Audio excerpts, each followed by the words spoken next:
Anarcho-Syndicalism, Theory and Practice, Chapter 4. The Objectives of Anarcho-Syndicalism. By Rudolf Rocker. Date, 1938. Modern anarcho-syndicalism is a direct continuation of those social aspirations which took shape in the bosom of the First International and which were best understood and most strongly held by the libertarian wing of the Great Workers' Alliance. Its present-day representatives are the federations in the different countries of the revived International Workingmen's Association of 1922, the most important of which is the powerful Federation of Labor, Confederación Nacional de Trabajo, in Spain. Its theoretical assumptions are based on the teachings of libertarian or anarchist socialism, while its form of organization is largely borrowed from revolutionary syndicalism, which in the years from 1900 to 1910 experienced a marked upswing, particularly in France. It stands in direct opposition to the political socialism of our day, represented by the parliamentary labor parties in the different countries. While in the time of this First International barely the first beginnings of these parties existed in Germany, France and Switzerland, today we are in a position to estimate the results of their tactics for socialism and the labor movement after more than 60 years' activity in all countries. Participation in the politics of the bourgeois states has not brought the labor movement a hair's breadth closer to socialism, but, thanks to this method, socialism has almost been completely crushed and condemned to insignificance. The ancient proverb, "Who eats of the Pope, dies of him," has held true in this content also, "Who eats of the state is ruined by it." Participation in parliamentary politics has affected the socialist labor movement like an insidious poison. It destroyed the belief in the necessity of constructive socialist activity and, worst of all, the impulse to self-help, by inoculating people with the ruinous delusion that salvation always comes from above. Thus, in place of the creative socialism of the old International, there developed a sort of substitute product which has nothing in common with real socialism but the name. Socialism steadily lost its character of a cultural ideal, which was to prepare the peoples for the dissolution of capitalist society, and, therefore, could not let itself be halted by the artificial frontiers of the national states. In the minds of the leaders of this new phase of the socialist movement, the interests of the national state were blended more and more with the alleged aims of their party, until at last they became unable to distinguish any definite boundaries between them. So inevitably the labor movement was gradually incorporated in the equipment of the national state and restored to this equilibrium which it had actually lost before. It would be a mistake to find in this strange about-face an international betrayal by the leaders, as has so often been done.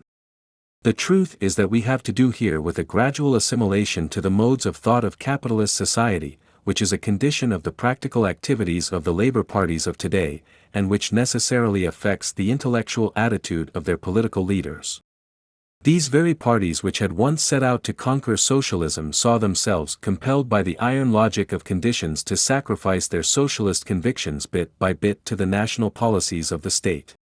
They became, without the majority of their adherents ever becoming aware of it, political lightning rods for the security of the capitalist social order. The political power which they had wanted to conquer had gradually conquered their socialism until there was scarcely anything left of it. Parliamentarianism, which quickly attained a dominating position in the labor parties of the different countries, lured a lot of bourgeois minds and career-hungry politicians into the socialist camp, and this helped to accelerate the internal decay of original socialist principles. Thus socialism in the course of time lost its creative initiative and became an ordinary reform movement which lacked any element of greatness. People were content with successes at the polls, and no longer attributed any importance to social upbuilding and constructive education of the workers for this end. The consequences of this disastrous neglect of one of the weightiest problems, one of decisive importance for the realization of socialism, were revealed in their full scope when after the World War, a revolutionary situation arose in many of the countries of Europe. The collapse of the old system had, in several states, put into the hands of the socialists the power they had striven for so long and pointed to as the first prerequisite for the realization of socialism. In Russia, the seizure of power by the left wing of state socialism, in the form of Bolshevism, paved the way, not for a socialist society, but for the most primitive type of bureaucratic state capitalism and a reversion to the political absolutism which was long ago abolished in most countries by bourgeois revolutions. In Germany, however, where the moderate wing in the form of social democracy attained to power, socialism, in its long years of absorption in routine parliamentary tasks, had become so bogged down that it was no longer capable of any creative act whatsoever. Even a bourgeois democratic sheet like the Frankfurter Zeitung felt obliged to confirm that the history of European peoples has not previously produced a revolution that has been so poor in creative ideas and so weak in revolutionary energy. But that was not all. Not only was political socialism in no position to undertake any kind of constructive effort in the direction of socialism, it did not even possess the moral strength to hold on to the achievements of bourgeois democracy and liberalism, and surrendered the country without resistance to fascism, which smashed the entire labor movement to bits with one blow. It had become so deeply immersed in the bourgeois state that it had lost all sense of constructive socialist action and felt itself tied to the barren routine of everyday practical politics as a galley slave was chained to his bench. Modern anarcho-syndicalism is the direct reaction against the concepts and methods of political socialism, a reaction which even before the war had already made itself manifest in the strong upsurge of the syndicalist labor movement in France, Italy, and other countries, not to speak of Spain, where the great majority of the organized workers had always remained faithful to the doctrines of the First International. The term workers' syndicate meant in France merely a trade union organization of producers for the immediate betterment of their economic and social status. But the rise of revolutionary syndicalism gave this original meaning a much wider and deeper import. Just as the party is, so to speak, the unified organization for definite political effort within the modern constitutional state, and seeks to maintain the bourgeois order in one form or another. So, according to the syndicalist view, the trade union, the syndicate, is the unified organization of labor and has for its purpose the defense of the interests of the producers within existing society and the preparing for and the practical carrying out of the reconstruction of social life after the pattern of socialism. It has, therefore, a double purpose. 1. As the fighting organization of the workers against the employers to enforce the demands of the workers for the safeguarding and raising of their standard of living. 2. As the school for the intellectual training of the workers to make them acquainted with the technical management of production and economic life in general so that when a revolutionary situation arises they will be capable of taking the socio-economic organism into their own hands and remaking it according to socialist principles. Anarcho-syndicalists are of the opinion that political parties, even when they bear a socialist name, are not fitted to perform either of these two tasks. The mere fact that, even in those countries where political socialism commanded powerful organizations and had millions of voters behind it, the workers had never been able to dispense with trade unions because legislation offered them no protection in their struggle for daily bread, testifies to this. It frequently happened that in just these sections of the country where the socialist parties were strongest the wages of workers were lowest and the conditions of labor worst. That was the case, for example, in the northern industrial districts of France, where socialists were in the majority in numerous city administrations, and in Saxony and Silesia, where throughout its existence German social democracy had been able to show a large following. Governments and parliaments seldom decide on economic or social reforms on their own initiative, and where this has happened thus far the alleged improvements have always remained a dead letter in the vast waste of laws. Thus the modest attempts of the English Parliament in the early period of big industry, when the legislators, frightened by the horrible effects of the exploitation of children, at last resolved on some trifling ameliorations, for a long time had almost no effect. On the one hand they ran afoul of the lack of understanding of the workers themselves, on the other they were sabotaged outright by the employers. It was much the same with the well-known law which the Italian government enacted in the middle 90s to forbid women who were compelled to toil in the sulfur mines in Sicily from taking their children down into the mines with them. This law also remained a dead letter, because these unfortunate women were so poorly paid that they were obliged to disregard the law. Only a considerable time later, when these working women had succeeded in organizing, and thus forcing up their standard of living, did the evil disappear of itself. There are plenty of similar instances in the history of every country. But even the legal authorization of a reform is no guarantee of its permanence unless there exist outside of Parliament militant masses who are ready to defend it against every attack. Thus the English factory owners, despite the enactment of the 10-hour law in 1848, shortly afterward availed themselves of an industrial crisis to compel workers to toil for 11 or even 12 hours. When the factory inspectors took legal proceedings against individual employers on this account, the accused were not only acquitted, the government hinted to the inspectors that they were not to insist on the letter of the law, so that the workers were obliged, after economic conditions had revived somewhat, to make the fight for the 10-hour day all over again on their own resources. Among the few economic improvements which the November Revolution of 1918 brought to the German workers, the 8-hour day was the most important.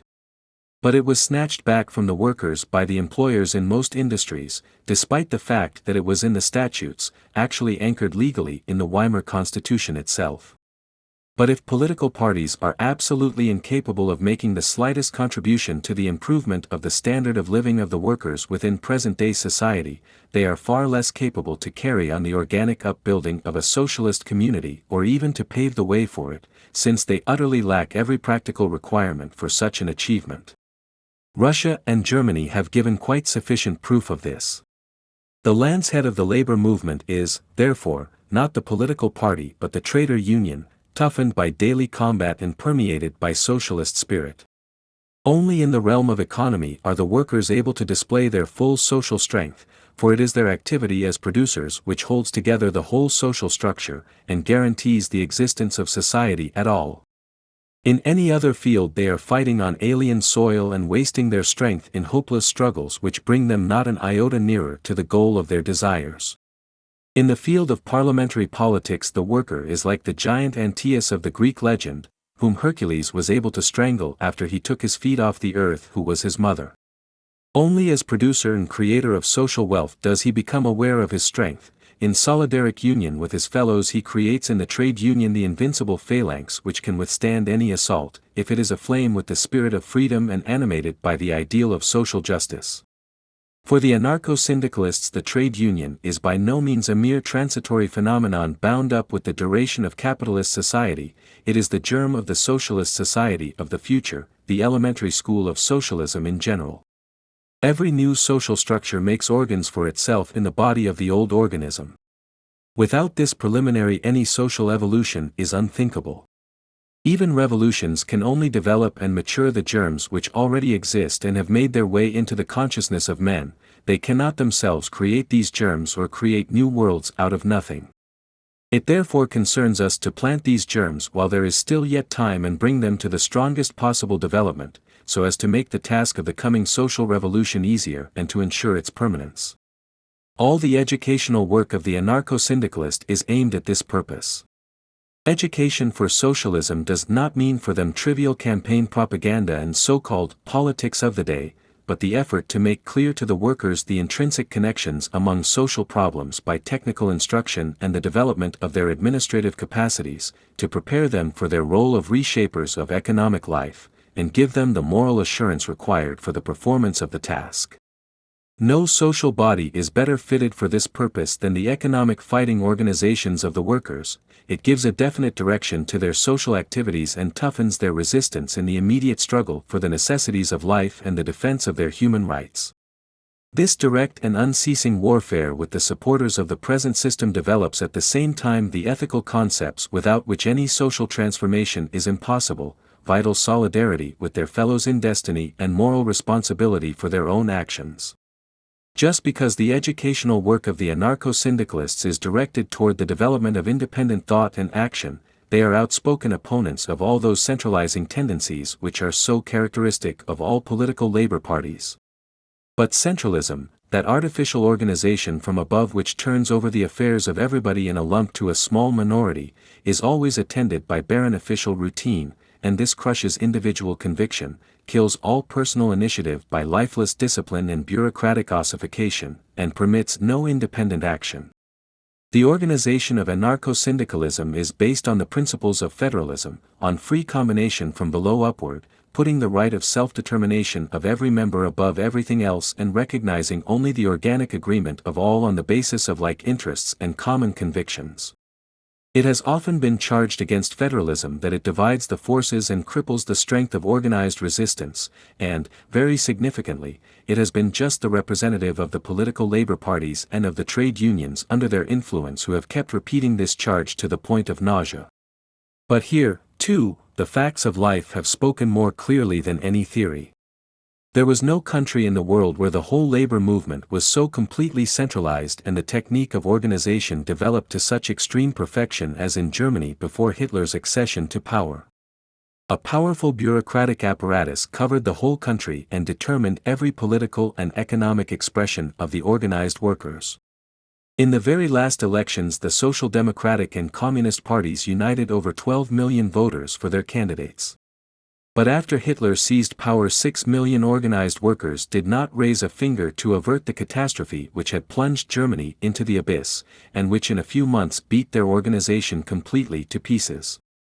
But in Spain, where anarcho-syndicalism had maintained its hold upon organized labor from the days of the First International, and by untiring libertarian propaganda and sharp fighting had trained it to resistance, it was the powerful CNT which by the boldness of its action frustrated the criminal plans of Franco and his numerous helpers at home and abroad, and by their heroic example spurred the Spanish workers and peasants to the battle against fascism, a fact which Franco himself has been compelled to acknowledge.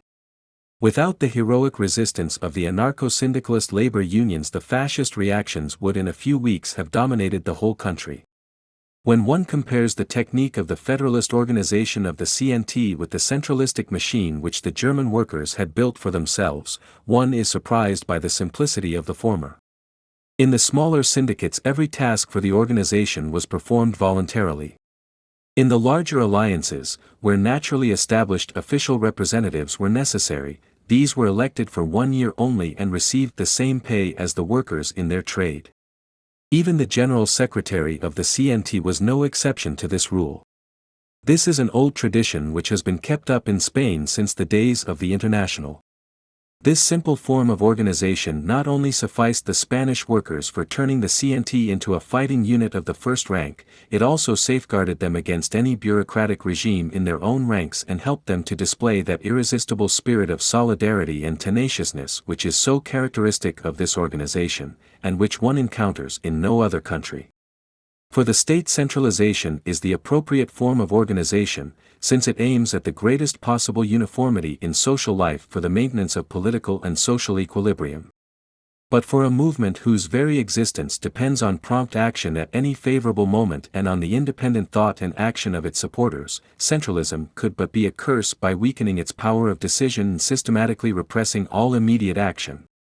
If, for example, as was the case in Germany, every local strike had first to be approved by the central, which was often hundreds of miles away and was not usually in a position to pass a correct judgment on the local conditions, one cannot wonder that the inertia of the apparatus of organization renders a quick attack quite impossible. And there thus arises a state of affairs where the energetic and intellectually alert groups no longer serve as patterns for the less active, but are condemned by these to inactivity, inevitably bringing the whole movement to stagnation.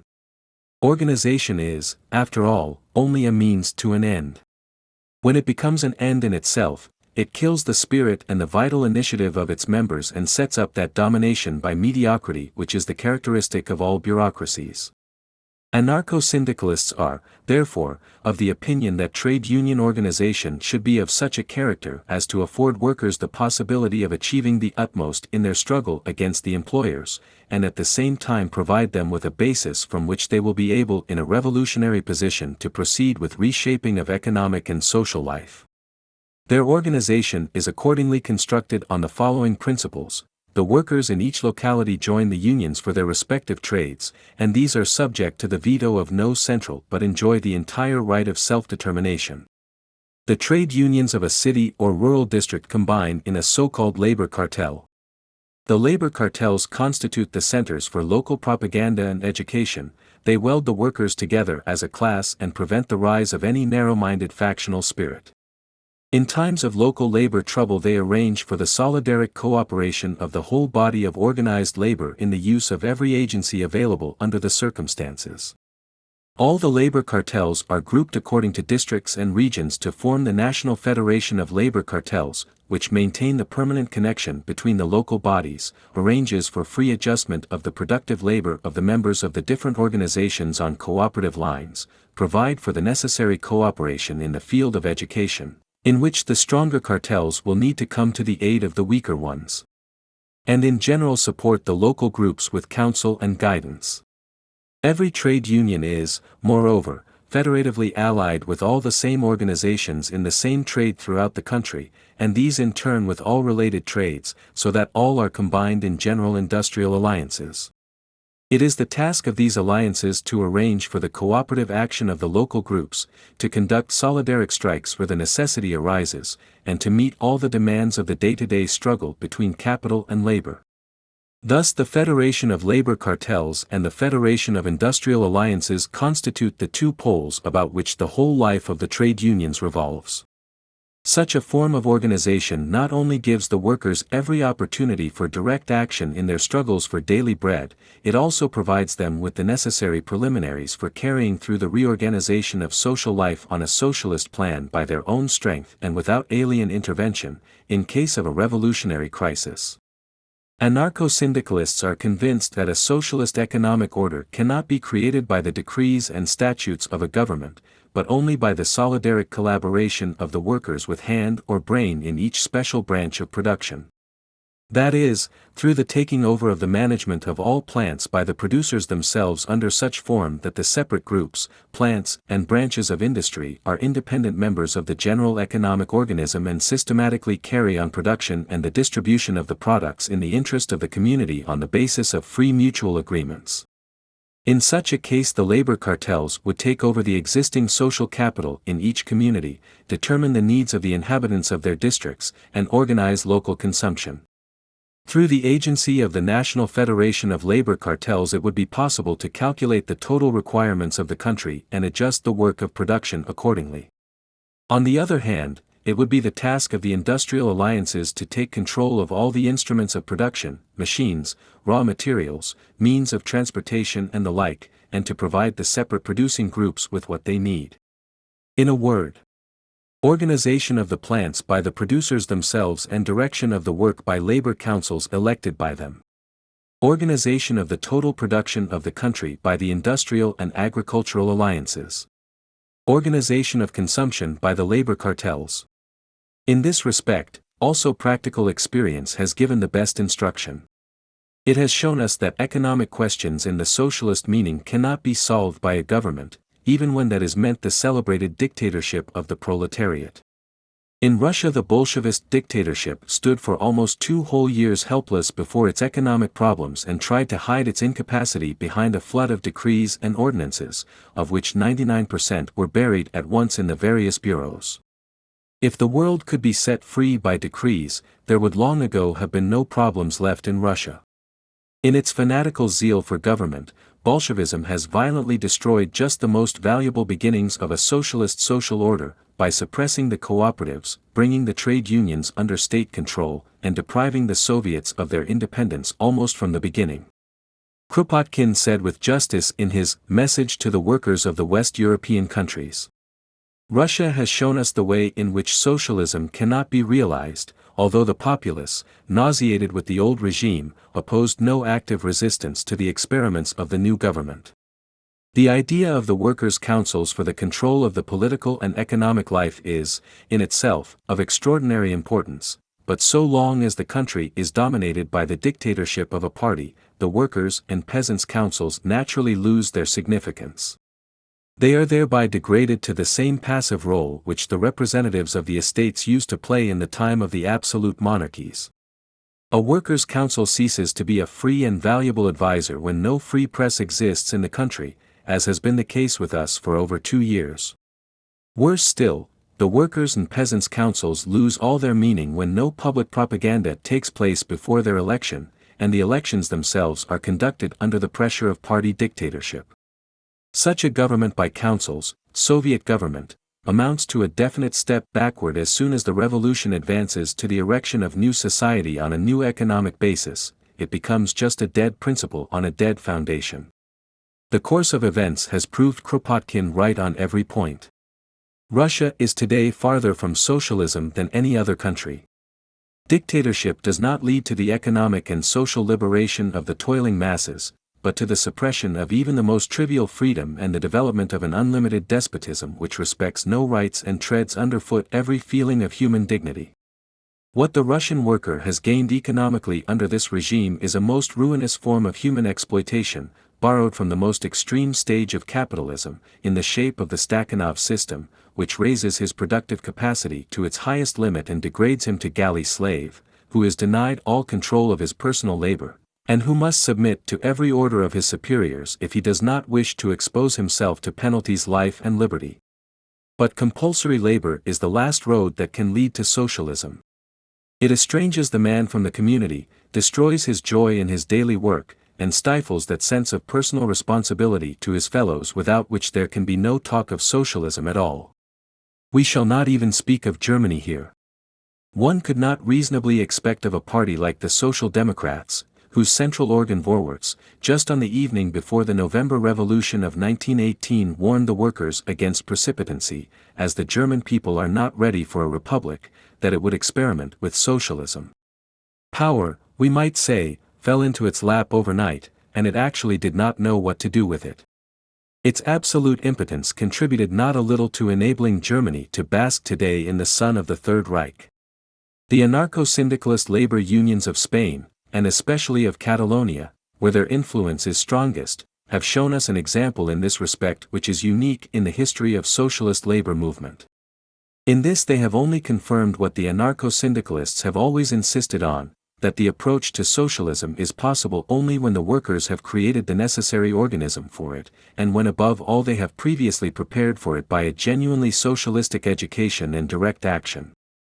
But this was the case in Spain, where since the days of the International the weight of the labor movement had lain, not in political parties, but in the revolutionary trade unions. When, on July 19, 1936, the conspiracy of the fascist generals ripened into open revolt and was put down in a few days by the heroic resistance of the CNT and the FAI, ridding Catalonia of the enemy and frustrating the plan of the conspirators, based as it was on sudden surprise, it was clear that the Catalonian workers would not stop halfway. So there followed the collectivizing of the land and the taking over of the plants by the workers and peasant syndicates, and this movement, which was released by the initiative of the CNT and the FAI, with irresistible power overran Aragon, the Levant and other sections of the country, and even swept along with it a large part of the trade unions of the Socialist Party, organized in the UGT, General Labor Union. The revolt of the fascists had set Spain on the road to a social revolution. This same event reveals that the anarcho-syndicalist workers of Spain not only know how to fight, but that they are filled with that great constructive spirit derived from their many years of socialist education. It is the great merit of libertarian socialism in Spain, which now finds expression in the CNT and FAI, that since the days of the First International it has trained the workers in that spirit which treasures freedom above all else and regards the intellectual independence of its adherents as the basis of its existence. The libertarian labor movement in Spain has never lost itself in the labyrinth of an economic metaphysics which crippled its intellectual buoyancy by fatalistic conceptions, as was the case in Germany, nor has it unprofitably wasted its energy in the barren routine tasks of bourgeois parliaments.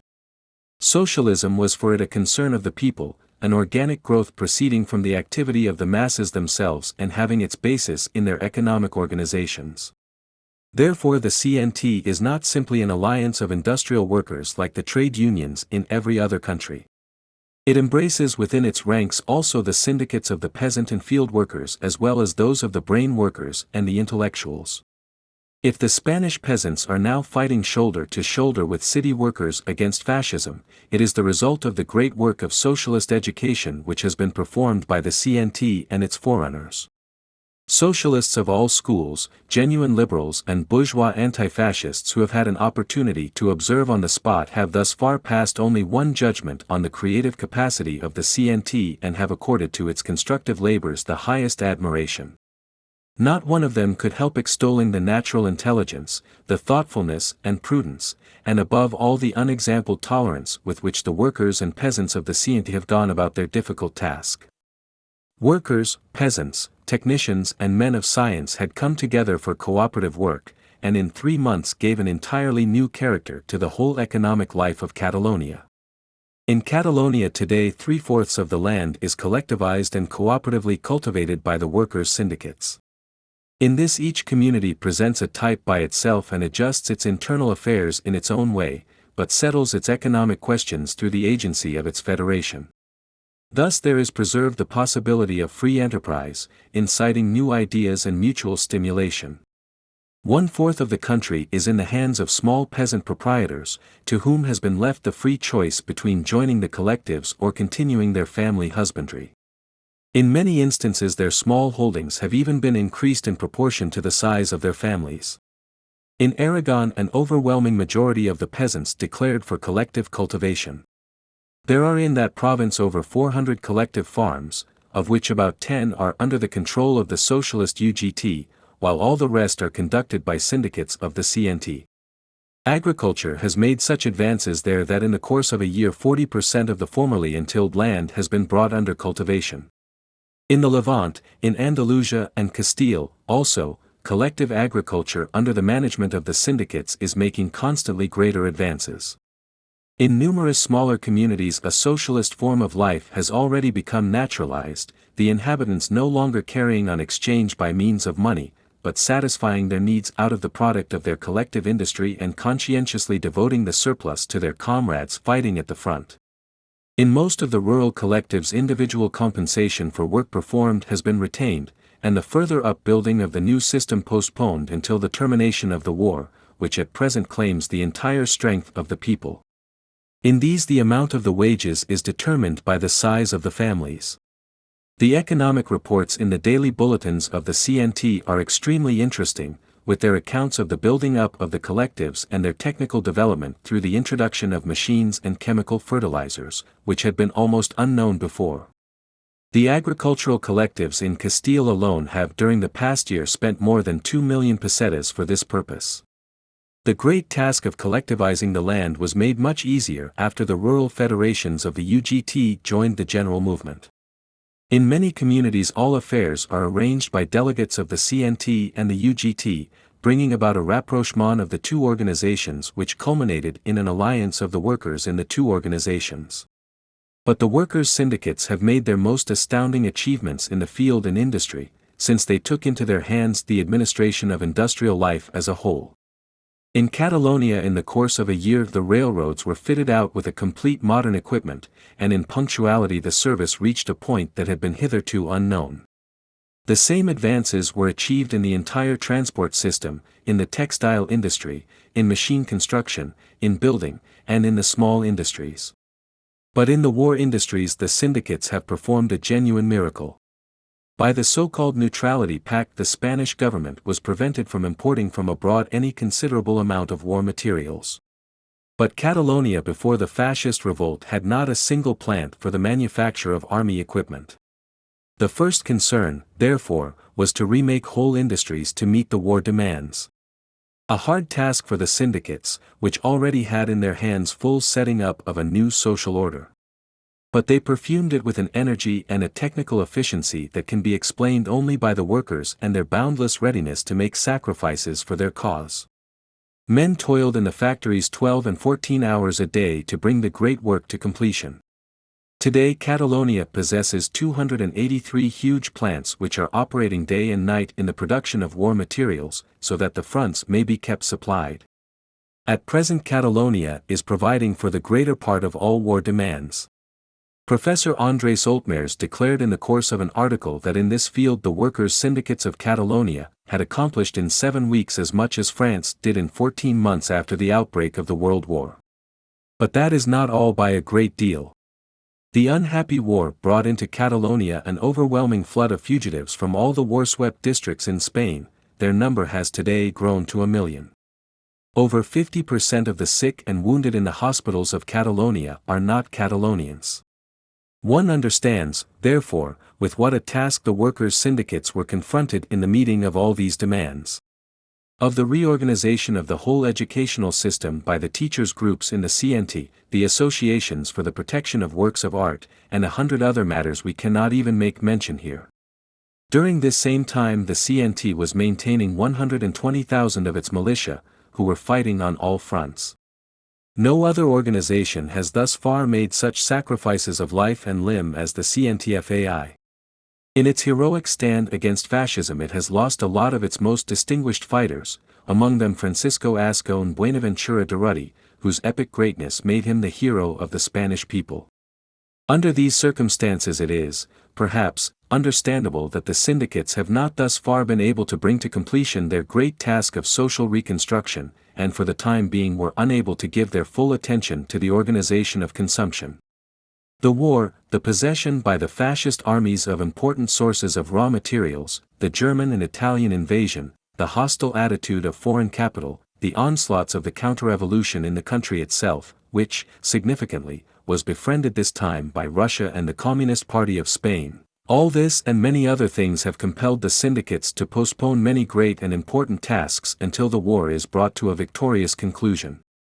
But by taking the land and the industrial plants under their own management they have taken the first and most important step on the road to socialism. Above all, they have proved that the workers, even without the capitalist, are able to carry on production and to do it better than a lot of profit-hungry entrepreneurs. Whatever the outcome of the bloody war in Spain may be, to have given this great demonstration remains the indisputable service of the Spanish anarcho-syndicalists, whose heroic example has opened for the socialist movement new outlooks for the future. If the anarcho-syndicalists are striving to implant in the working classes in every country an understanding of this new form of constructive socialism, and to show them that they must, today, give to their economic fighting organizations the forms to enable them during a general economic crisis to carry through the work of socialist upbuilding, this does not mean that these forms must everywhere be cut to the same pattern. In every country there are special conditions which are intimately intergrown with its historical development, its traditions, and its peculiar psychological assumptions. The great superiority of federalism is, indeed, just that it takes these important matters into account and does not insist on a uniformity that does violence to free thought, and forces on men from without things contrary to their inner inclinations. Kropotkin once said that, taking England as an example, there existed three great movements which, at the time of a revolutionary crisis would enable the workers to carry through a complete overturn of social economy: trades unionism, the cooperative organizations, and the movement for municipal socialism, provided that they had a fixed goal in view and worked together according to a definite plan. The workers must learn that, not only must their social liberation be their own work, but that liberation was possible only if they themselves attended to the constructive preliminaries instead of leaving the task to the politicians, who were in no way fitted for it. And above all they must understand that however different the immediate preliminaries for their liberation might be in different countries, the effect of capitalist exploitation are everywhere the same and they must, therefore, give to their efforts the necessary international character. Above all they must not tie up these efforts with the interests of the national states, as has, unfortunately, happened in most countries hitherto. The world of organized labor must pursue its own ends, as it has its own interests to defend, and these are not identical with the state or those of the possessing classes. A collaboration of workers and employees such as was advocated by the Socialist Party and the trade unions in Germany after the World War can only result in the workers being condemned to the role of the poor Lazarus, who must be content to eat the crumbs that fall from the rich man's table.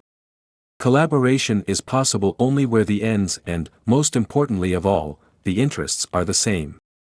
No doubt some small comforts may sometimes fall to the share of the workers when the bourgeoisie of their country attain some advantage over that of another country, but this always happens at the cost of their own freedom and the economic oppression of other peoples. The worker in England, France, Holland, and so on, participates to some extent in the profits which, without efforts on their part, fall into the laps of the bourgeoisie of his country from the unrestrained exploitation of colonial peoples. But sooner or later there comes the time when these people, too, wake up, and he has to pay all the more dearly for the small advantages he has enjoyed. Events in Asia will show this still more clearly in the near future. Small gains arising for increased opportunity of employment and higher wages may accrue to the worker in a successful state from the carving out of new markets at the cost of others, but at the same time their brothers on the other side of the border have to pay for them by unemployment and the lowering of their standard of living.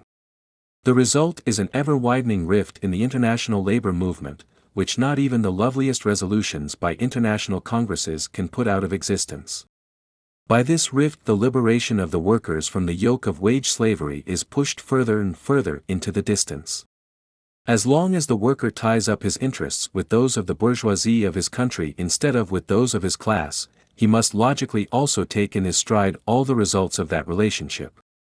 He must stand ready to fight the wars of the possessing classes for the retention and extension of their markets, and to defend any injustice they may perpetrate on other peoples.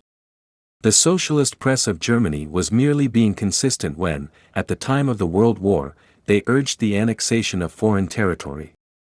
This was merely the inevitable result of the intellectual attitude and the methods which the political labor parties had pursued for a long time before the war. Only when the workers in every country shall come to understand clearly that their interests are everywhere the same, and out of this understanding learn to act together, will the effective basis be laid for the international liberation of the working class. Every time has its particular problems and its own peculiar methods of solving these problems. The problem that is set for our time is that of freeing man from the curse of economic exploitation and political and social enslavement. The era of political revolution is over, and where such still occur they do not alter in the least the basis of the capitalist social order. On the one hand it becomes constantly clearer that bourgeois democracy is so degenerate that it is no longer capable of offering effective resistance to the threat of fascism. On the other hand political socialism has lost itself so completely on the dry channels of bourgeois politics that it no longer has any sympathy with the genuinely socialistic education of the masses and never rises above the advocacy of petty reforms. But the development of capitalism and the modern big state have brought us today to a situation where we are driving on under full sail toward a universal catastrophe. The last World War and its economic and social consequences, which are today working more and more disastrously, and which have grown into a definite danger to the very existence of all human culture, are sinister signs of the times which no man of insight can misinterpret. It therefore concerns us today to reconstruct the economic life of the peoples from the ground up and build it up anew in the spirit of socialism. But only the producers themselves are fitted for this task, since they are the only value-creating element in society out of which a new future can arise.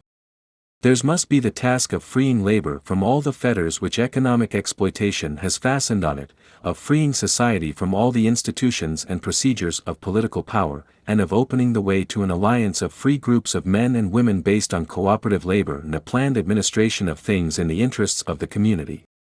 To prepare the toiling masses in city and country for this great goal and to bind them together as a militant force is the objective of modern anarcho-syndicalism, and in this its whole purpose is exhausted.